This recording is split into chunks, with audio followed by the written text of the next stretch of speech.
bagian dari upaya untuk kita tergiring ya ke isu bahwa nanti akhirnya kita mempercayai bahwa tiga orang inilah penjahatnya gitu. Oke. Pembunuhan 6 laskar atau bukan sekedar membunuh tapi menyiksa ya.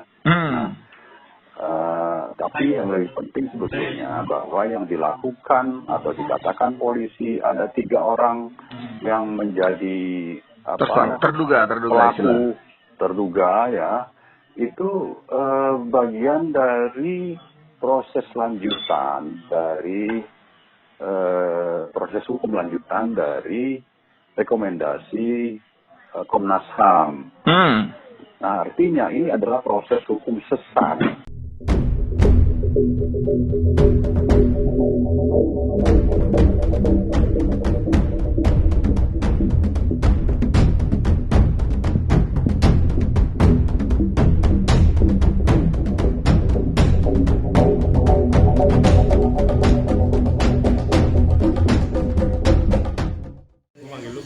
Bismillahirrahmanirrahim. Assalamualaikum warahmatullahi wabarakatuh.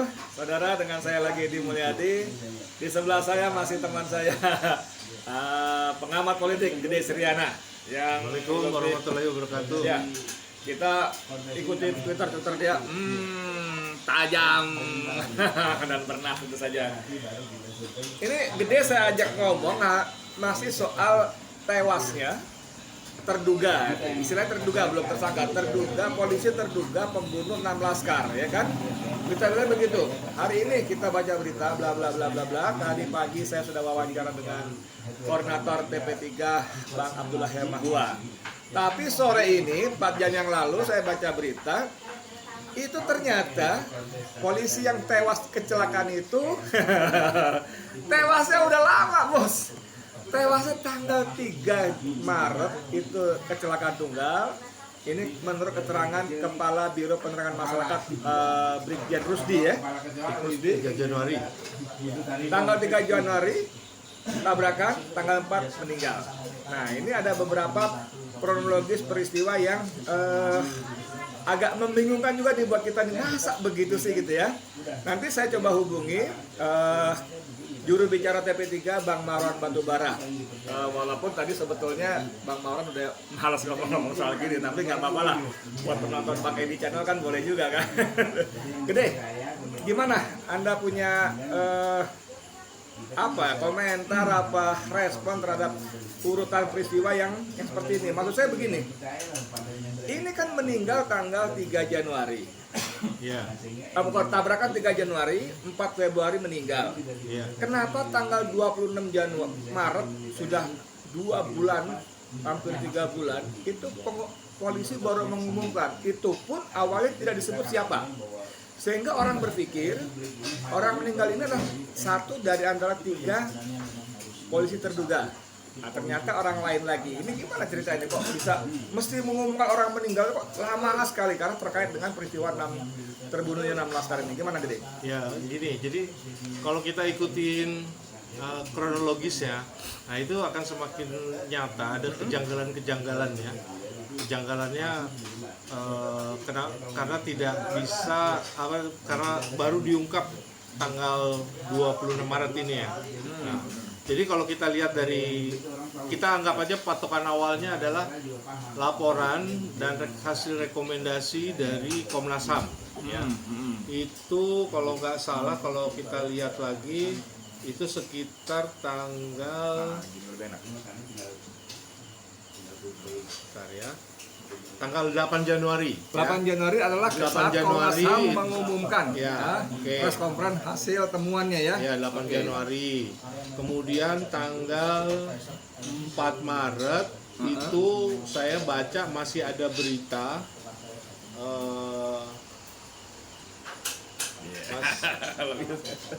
tanggal berapa tadi? 3 Maret ya, tanggal 3 Maret Bareskrim melakukan gelar perkara 3 Maret dengan kejaksaan. ya, dengan kejaksaan. Itu setelah kasusnya diambil oleh Bareskrim kan? Ya, jadi sebentar nih. Sebelumnya kan ditangani oleh Polda Metro Jaya. Artinya sampai saat itu gelar perkara dengan kejaksaan pun belum ada pengumuman resmi bahwa sudah ada yang meninggal dari 3 tersangka ini ya, 3 tersangka. Kemudian tanggal 4 Maret tadi ya. Kemudian tanggal 4 Maret juga ada berita bahwa Polri mencopot jabatan 3 polisi yang diduga sebagai penembak Laskar FPI. Dibebas tugaskan ya? Ya, dicopot jabatannya. Untuk kelancaran pemeriksaan. Ya. Nah, itu artinya sampai saat itu juga belum ada pengumuman resmi bahwa salah ada satu polisi yang meninggal tewas meninggal. kecelakaan. Oke. Nah, artinya memang sampai Januari sampai akhir Februari ini memang belum ada tindakan dari polisi untuk memfollow up atau menindaklanjuti rekomendasi Komnas HAM.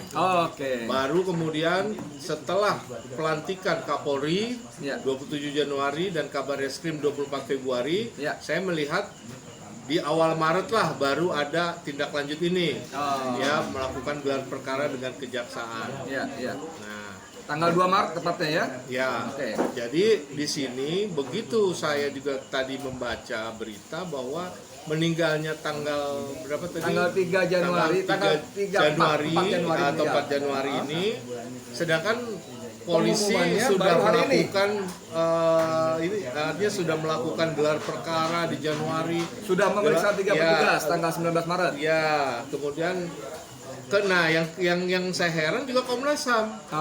Laporannya itu tanggal 8 Januari. 8 Januari. 8 Januari. Nah, tanggal 8 Januari laporan lengkap Komnas HAM. Berarti itu Artinya sudah 4 memang hari ada petugas yang meninggal, ya kan? ya. Petugas yang diduga ikut melakukan penembakan terhadap Laskar. Oke. Nah, itu yang bikin kita jadi bingung. Jadi Kenapa gini bisa? Ya. Soalnya begini. Dengan kronologis waktu, sequel waktu yang seperti itu, memang menjadi pertanyaan. Satu, kenapa orang meninggal pada tanggal 3 atau 4 Januari baru diumumkan 24 Maret? Itu pun setelah publik ribut. Karena sebelumnya hari ini, pagi ini ada berita satu terduga polisi pembunuh 6 Laskar itu tewas kecelakaan. Ya. Tidak, itu yang nggak tanggung-tanggung, yang ngomong langsung Kabar Reskrim, Jenderal Agus bintang 3. Ya, bintang 3 langsung diumumkan, cuma tidak jelaskan siapa, di mana, kenapa, bagaimana kronologisnya, peristiwa apa segala macam nggak ada, sampai tiba-tiba sore tadi Kepala Biro Penerangan Humas Mabes Polri, Jenderal Rusdi, Brigjen Rusdi baru bicara itu peristiwa meninggal tanggal 4 Januari. Ini ada sesuatu yang aneh untuk ukuran sebuah institusi dengan anggaran yang sangat besar, 100 triliun, dengan jumlah SDM yang sangat banyak dan sangat profesional, terlatih gitu. Ya. Kok bisa amburadul gini? Kenapa ini Ya, sebenarnya? artinya di sini publik bisa menduga proses penanganan kasus ini seakan-akan jadi tidak transparan. Karena begini, pada saat ada nama terduga saja, itu kan namanya belum disebutkan. Inisial pun tidak muncul. Inisial juga tidak muncul. Iya. Jadi kejanggalan ini juga akan melahirkan pertanyaan lain. Ya, Misalnya ya. begini, apakah yang meninggal itu memang yang sudah diikutsertakan dalam gelar perkara atau nama lain lagi? Karena Gitu. pada tanggal 19 Maret Ya. itu Karopenmas Rusdi, Jenderal Rusdi, Brigjen Rusdi itu sudah mengatakan sudah memeriksa 3 tersangka, sudah periksa 3 personel Polda Metro Jaya. Kalau 3 orang diperiksa, lalu yang keempat yang meninggal ini apakah termasuk tersangka, terduga gitu kan aneh juga tuh. Ya. Kalau nggak ada hubungannya dengan peristiwa 6 Laskar, kenapa harus diumumkan oleh Kabar Reskrim gitu loh? Ini, aduh, rada-rada bingung juga Ya, gitu nih. makanya di sini menurut saya supaya tidak berkembang liar, Komnas HAM harus responsif. Komnas HAM-nya ya. Artinya mengungkapkan apa yang sebenarnya diketahui Komnas HAM soal ini. Kalau memang Komnas HAM juga tidak tahu, ya tentunya Komnas HAM bisa mendesak pihak-pihak yang terkait gitu loh dalam gelar perkara ini, baik polisi maupun kejaksaan gitu loh, sehingga di masyarakat tidak berkembang kecurigaan yang bisa membuat suasana semakin panas gitu loh. Oke, sebentar kita break sebentar. Saya coba hubungi Bang Marwan Batubara di seberang telepon, tapi karena kita kesulitan teknis, kita baru hanya sebatas telewicara, ya.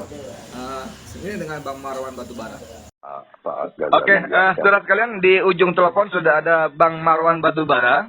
Beliau ini adalah juru bicara tim pengawal peristiwa pembunuhan 6 laskar atau biasa kita singkat dengan TP3.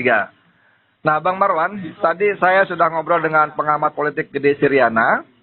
Itu tentang kabar berita tewasnya satu orang polisi terduga penembak 6 laskar.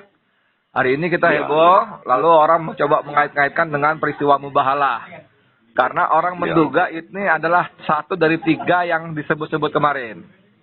Tapi ternyata baru sore tadi Kepala Biro Penerangan Masyarakat Mabes Polri Brigjen Rusdi itu menjelaskan bahwa polisi yang tewas itu bukan satu dari 3 itu. Dan yang paling seru lagi tewas karena kecelakaan tunggal tanggal 3 Januari dan tanggal 4 mati baru gitu. Nah ini di Tangsel katanya.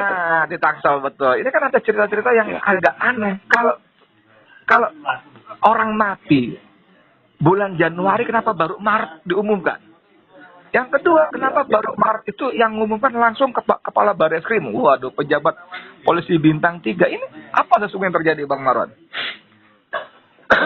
Saya merasa ini bagian dari upaya untuk kita tergiring ya ke isu bahwa nanti akhirnya kita mempercayai bahwa tiga orang inilah penjahatnya gitu. Oke. Pembunuhan 6 laskar atau bukan sekedar membunuh tapi menyiksa ya. Tapi yang lebih penting sebetulnya bahwa yang dilakukan atau dikatakan polisi ada 3 orang yang menjadi terduga ya, itu bagian dari proses lanjutan dari proses hukum lanjutan dari rekomendasi Komnas HAM. Nah, artinya ini adalah proses hukum sesat. Jadi sudah sesat dari awal. Oke. Lalu nanti dilanjutkan oleh polisi yang sesat ini, nanti satu-satu diumumkan, satunya nanti apa, bisa juga nanti mati lagi atau apa, yang akhirnya ini selesai gitu. Demi hukum bakal karena tersangka sudah pada mati gitu ya? Udah malah mati atau ada apa lagi lah nanti bisa dicarikan itu. Nah, sebetulnya kita mestinya tidak sedikit pun mau peduli dengan mereka. Kita tetap jalankan agenda kita ya. Di samping sebetulnya kita lah sudah terlanjur bilang akan datang dengan bukti-bukti bahwa terjadi pelanggaran HAM berat. Bukan seperti pelanggaran HAM biasa sesuai rekomendasi. Tapi yang lebih penting lagi adalah kita harus menuntut pembatalan laporan Komnas HAM yang berisi rekomendasi itu karena ada 2 hal minimal yang tadi kan saya sebar juga itu ada tulisan ya. Intinya bahwa bicara pembunuhan ini karena ada penggunaan senjata, ada penyiksaan, ini adalah kejahatan kemanusiaan. Yang harusnya diproses, diselidiki oleh Komnas HAM menggunakan Undang-Undang Nomor 26 Tahun 2000 tentang pengadilan HAM ya. Nah, dan ini sudah ada presiden sebelumnya, ada kasus pembunuhan di Papua, di Aceh ada beberapa katanya. Nah, mereka sengaja mengambil Undang-Undang Nomor 39 Tahun 99 bukan yang 26 tahun 2000 itu. 26 tahun 2000 itu tentang apa? Pengadilan HAM? Tentang pengadilan HAM. Kalau yang 39 tentang HAM. Tentang HAM saja. Jadi dengan sengaja sudah mengambil undang-undang sebagai dasar mereka melakukan penyidikan, diatur penyelidikan yang sebetulnya itu salah besar, dan ini sebetulnya bukannya tidak diketahui. Nah ini Bang, Tapi saya potong sebentar. Mohon maaf buat ini menarik di kalimat bukan mereka tidak tahu tapi mereka rekayasa. Jadi memang kalau kita ikuti kronologisnya, tanggal 8, tanggal 7, 6 laskar dibunuh, ya. Lalu tanggal 7 Desember ya, 8 Januari Komnas HAM sudah menyampaikan press conference pertama tentang laporannya. Padahal kalau kata Brigjen Rusdi tadi, anak ini meninggal tanggal 4. Harusnya, karena ini kan terkait, itu kan ada dalam laporan Komnas HAM bahwa satu terduga sudah tewas kecelakaan bla bla bla. Tapi kan tidak ada. Saya tidak bermaksud seperti Bang Marwan tadi kita larut dengan hal-hal yang tanda kutip remeh-temeh seperti ini. Tapi saya ingin mengaitkan dengan kalimat Bang Marwan tadi. Ini adalah bagian dari apa yang disebut dengan peradilan sesat gitu ya. Apa sih istilahnya tadi? Proses hukum sesat. Karena yang memang sejak awal menggunakan undang-undang yang disengajakan. Oke. Ya, karena Presiden sudah menunjukkan sebelum-sebelumnya itu selalu yang digunakan adalah Undang-Undang Nomor 26 untuk kasus yang seperti ini sejenis. Nah, yang kedua juga kalau kita baca rilis dari Mahfud ya tanggal 9 Maret sore, apakah lewat YouTube-nya Sekretariat Presidenan atau ada juga tertulisnya pernyataannya wawancaranya dengan wartawan, itu dikatakan bahwa ini atas perintah Presiden. Ya kan? Saya sudah perintahkan supaya Komnas HAM itu melakukan ini. Bagaimana bisa Presiden intervensi? Tidak ada Pak Presiden, tidak ada orang Presiden untuk memerintahkan Komnas HAM. Ya kan, jadi ada intervensi, ada kerjasama. Coba aja kita lihat Mahfud dengan Ketua Komnas HAM begitu dekat, seolah-olah ini lembaga yang yang berpartner atau atas bawah gitu, ada struktur atas bawahnya, ada bentuk komandonya. Itu padahal ini lembaga independen dan satu-satunya itu konon pimpinan komisinya itu tidak dilantik oleh Presiden.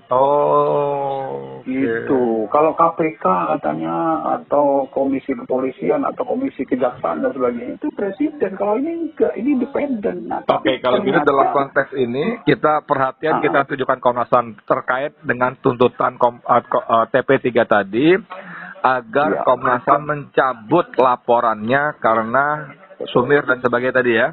Ada proses hukum sesat yang memang diatur sejak awal yang ditandai dengan penggunaan undang-undang, bukan undang-undang nomor 20 tahun nomor berapa tadi? Nomor 26 2000 gitu ya. Nah, tapi mereka saya 39. Apakah seberapa kuat tuntutan TP3 ini agar Komnas HAM bersedia mencabut laporannya? Kalau tidak bersedia, apa yang akan TP3 lakukan? Ya, minimal kita ingin mendidik masyarakat dan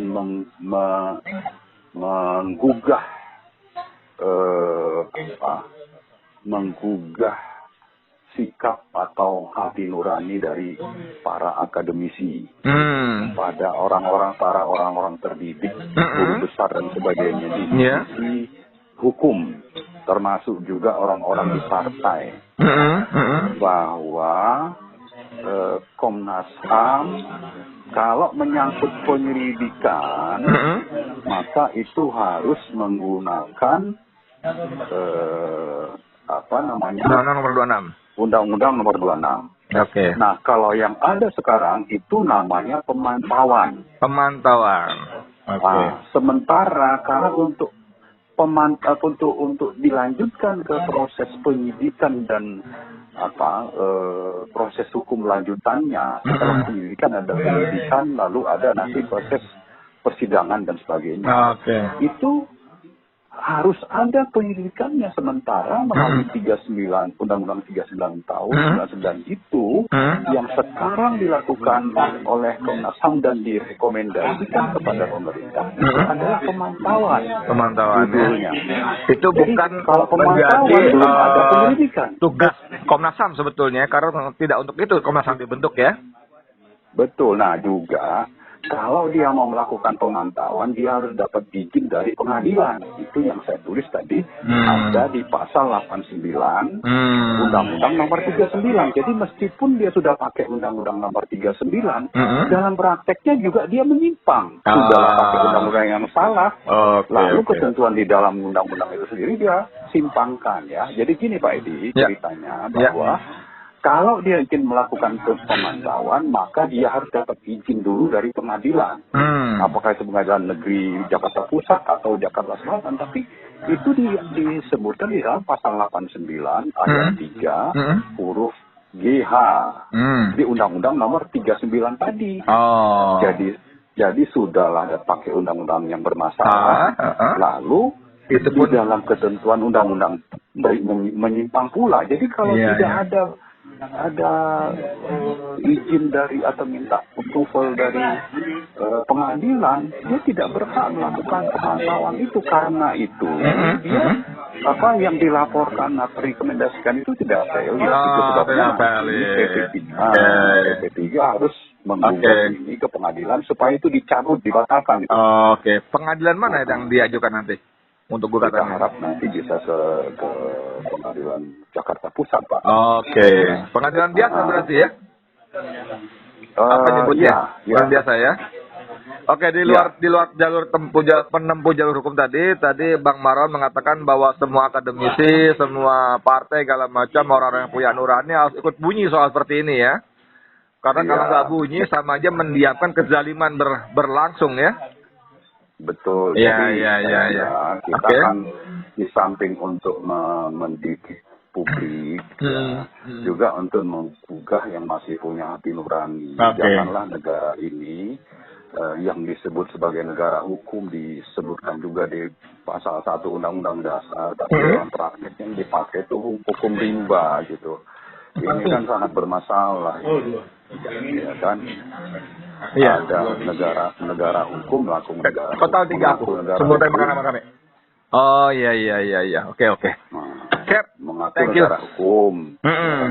Tapi pelaksanaannya hukum rimba gitu. Itu kalau kata Pak Bambang Teki itu namanya SSK.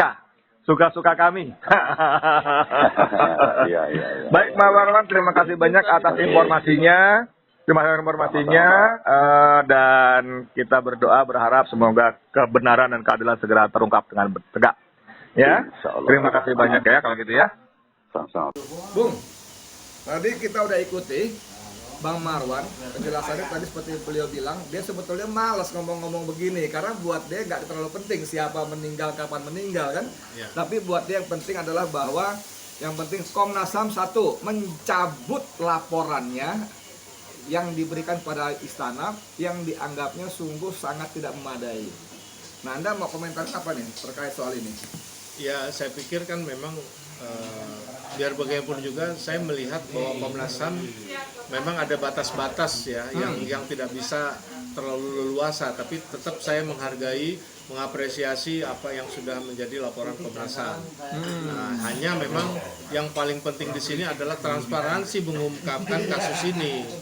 Yang penting itu dulu. Tunggu, saya potong. Kalau ukuran seorang pengamat politik yang kritis seperti Gede Siriana saja mengapresiasi laporan Komnas HAM, saya justru jadi bingung nih. Karena apa? Karena dengan, bayangin, Komnas HAM itu mengatakan kepada media dalam press conference-nya tanggal 8 Januari, itu dia menerima masukan begitu banyak. Ada ratusan ribu foto video, termasuk CCTV di lokasi dan sepanjang jalan Jakarta Cikampek itu.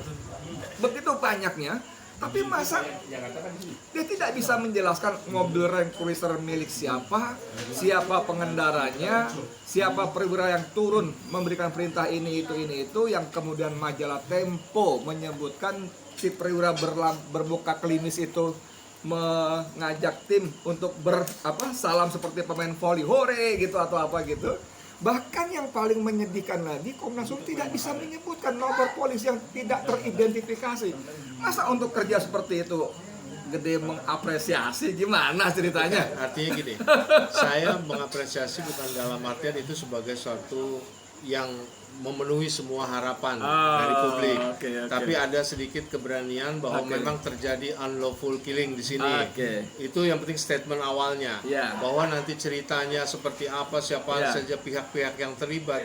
Saya pikir itu nanti akan bisa dibuktikan lagi di pengadilan jika dilakukan secara transparan. Nah, intinya kan begitu. Nah, kunci transparansi ini menurut saya yang paling penting. Nah, kalau tentang tuntutan harapan dari TP3 yang diwakili oleh juru bicara TP3 Bang Marwan Batubara tadi, bahwa dia berharap karena laporan Komnas HAM sangat tidak memadai dan berat sebelah, maka dicabut, disusun laporan ulang yang lebih fair, transparan. Ya, saya setuju saja jika memang Komnas HAM memang mau ya. Artinya kan begini, tadi juga saya sampaikan bahwa Komnas HAM biar bagaimanapun juga ada batas-batas yang menekan untuk tidak bisa terbuka semuanya. Tapi saya yakin jika publik menekan, memberikan pressure kepada Komnas HAM, ya saya pikir Komnas HAM juga wajib untuk mendengarkan harapan publik ini gitu. Ya, soal tekanan dari Komnas HAM itu memang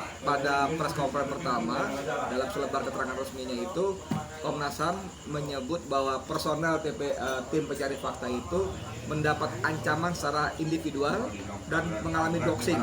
Doxing diumbar di sisi negatifnya. Jadi memang ada ancaman, tekanan dan lain-lain. Tapi menurut saya, jadi bukan saya soal jago gitu ya. Orang-orang yang terpilih menjadi komisioner Komnas HAM itu orang-orang yang memang top di atas rata-rata, ya kan?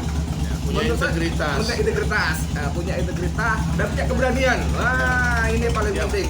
Masa dapat tekanan seperti itu kemudian mereka menjadi lumer gitu, gimana tuh? Mereka dibiayai negara loh dengan uang APBN loh. Ya justru itu makanya menurut saya biar bagaimanapun juga di sini menjadi tugas juga dari civil society untuk mempressure. Maklum kita di warung, jadi tadi suara motor gede, ya udah nggak apa-apa di warung kok. Bukan di studio. Sorry ya, tapi nggak apa-apa. Jadi semakin memperkaya tayangan ini. Di sinilah peran dari civil society, juga tugas civil society untuk memberikan support sebenarnya. Kita tidak perlu mengenyek gitu ya. Mengenyek. Kebetulan lagi di Jogja, jadi kita pakai bahasa Jawa. Kita lagi di Magelang, saudara sekarang ini. Oke lah kalau gitu ya. Jadi yang penting di artinya gini lah. Jangan sampai lepaskan perhatian publik terhadap kasus ini. Kawal terus. Karena ini dukung Komnas HAM. Masalah yang sangat serius. 1 nyawa saja sudah sangat berharga, apalagi 6 nyawa, dan ini dilakukan oleh negara, oleh aparat negara, sehingga ini disebut sebagai pelanggaran HAM walaupun Komnas HAM tidak memberi embel-embel berat. Namun sejumlah kalangan, sejumlah pihak dengan segala macam ilmuannya, dengan segala macam perjalanan panjang sejarahnya, mereka sepakat ini menyebut sebagai pelanggaran HAM berat. Gede, makasih banyak atas ngobrol-ngobrol malam ini. Di samping kita diselang-seling makan yang belum kita terima. Teman-teman udah mulai makan. Terima kasih banyak dari saya Edi Mulyadi untuk Forum News Network. Assalamualaikum warahmatullahi wabarakatuh.